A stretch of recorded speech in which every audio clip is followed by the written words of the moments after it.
President Cyril Ramaphosa says the green hydrogen sector will play an important role in growing the economy and creating jobs in the future. The Green Hydrogen Summit there underway in Cape Town. But to discuss this and the opportunities that come with green hydrogen, we are joined by Adil Nchabeleng, who is, of course, an independent energy analyst. A good morning to you and thank you so much for joining us. I think it's a critical time for us as South Africans, particularly with the strain of load shedding. Many South Africans really just want to see a solution to what some may term energy poverty, not just in South Africa, but also on the continent. Your view on the opportunities that green hydrogen brings to us, Adil? Good morning, and thank you so much for the opportunity. The opportunities currently available in green hydrogen are massive industrial scale. Remember, when you are moving and transitioning away from fossil fuel-based energy, in terms of petrol tanks, fuel, diesel, and all of that, especially from an automotive mobile side of it, you need to replace those cars with electricity-based engines, which requires a hydrogen-based fuel cell. For that fuel cell to operate, you need to create an industrial scale capacity, one for the battery side of it, for the motor side of it, and for the automotive sector to start building those cars specifically for the hydrogen fuel cell technology. On top of it, there's other opportunities in the retail market. You're going to need to actually start counterfeiting and retrofitting some of the power stations across the whole country with hydrogen fuel depot stations where they can actually do the refueling and everything. So every fuel station in South Africa will have to have a hydrogen pump at some point, including the corporate parks, the buildings, everything that will be, because it's an entire change of an entire industrial technology required. It's no longer going to be only fuel in terms of fossil fuel, your diesel and petrol, but you're going to be adding now hydrogen as another fuel to actually fuel the automotive industry. The focus should be on large industrial scale, which is what? Automotive transport, like your trucks, your public transport. That should be the major focus and start from. But of course, the BMWs, Mercedes, and the others who are going into the industry are not necessarily operating in that massive major markets. They are looking at ordinary, sort of commuter transport environment where it's basic cars and small cars for day-to-day operations. So the change is going to be drastic. It's going to take some years to adapt and to finally become the main, transportation mechanism. And it's an opportunity for South Africa. It's a huge innovation. It will be created in South Africa, which means the energy that is going to be generated will be generated from South Africa.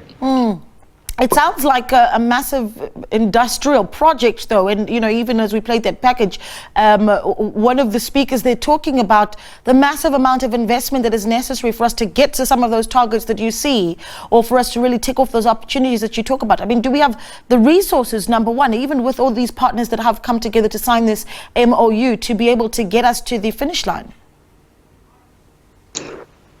In respect to the resources, there are resources capacity available. But the crisis in South Africa is not necessarily resources, it's the ability to implement plans.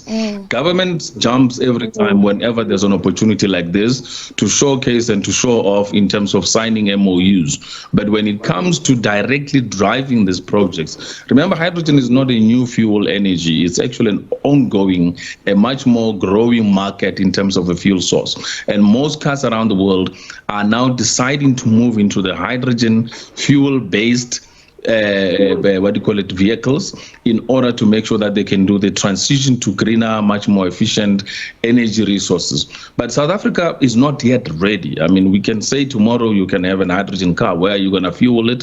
Where is the fuel availability? There is nothing available at this stage. Everything that we're talking about is still at experimental stage in order to create the industrialization. I would like to see companies such as Petro SA championing the production of hydrogen fuel, as well as going into the market to create the retail opportunities available. Companies like Sasol can do the same. Independent producers where they want to actually produce the hydrogen fuel and do the storage, the compressed gas storage, as well as the transportation of the hydrogen, the creation of the battery sector market, the creation of the engine, the components, the vehicles that are going to be required. All of that needs to be coordinated and needs to be driven at a high level level industrial scale capacity. And we have the capacity to do it, but I don't think there is the agency in government to seeing this opportunity realized to bring in the growth in the GDP. I mean, considering how much the moving parts that you think are still necessary, Adil, I'm wondering then what we say to South Africans who want, energy access in the short term, because this certainly does not sound like a short-term initiative or a solution that we're looking at here. No, it's not a short-term solution. This is an entire energy migration where you are moving from combustion engines to electric engines, and electric engines utilizing hydrogen fuel for movement and motion. So it's an entire revolution on its own, and it's going to require some years of investment and a lot of testing and a lot of capacity building. The safest part of the hydrogen economy right now is in stationary economy, whereby you're looking at hospitals where you can put hydrogen-based fuel cells that can be managed, maintained. You're looking at depots for bus stations. You're looking at trucking industry where there can be particular stations and depots and everything where this particular industry can be created, as well as the transport industry. If you're looking at the taxi industry, you can coordinate it much easily.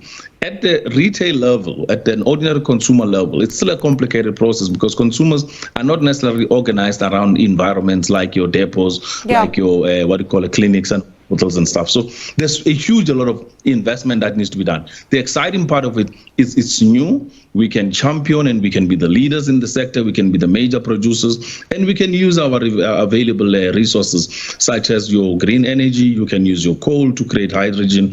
You can use your current nuclear to create hydrogen. It does not matter what energy source you use. The only current emphasis right now is green hydrogen, which is based on renewable energy. But there is another hydrogen that is created from fossil fuel, using your current coal, using your fuels, and in order to produce. So the emphasis is on green hydrogen, which is solar-based or wind-based or anything that is alternative renewable energy-based.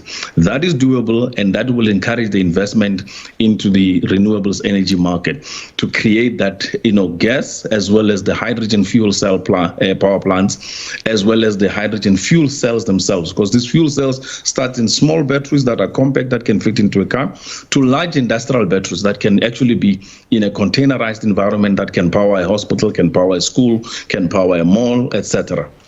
Yeah, well, let's leave it there. I mean, we certainly will be watching to see those developments play out, and we try to find energy solutions in the short term and the long term. But thank you so much for that insightful discussion.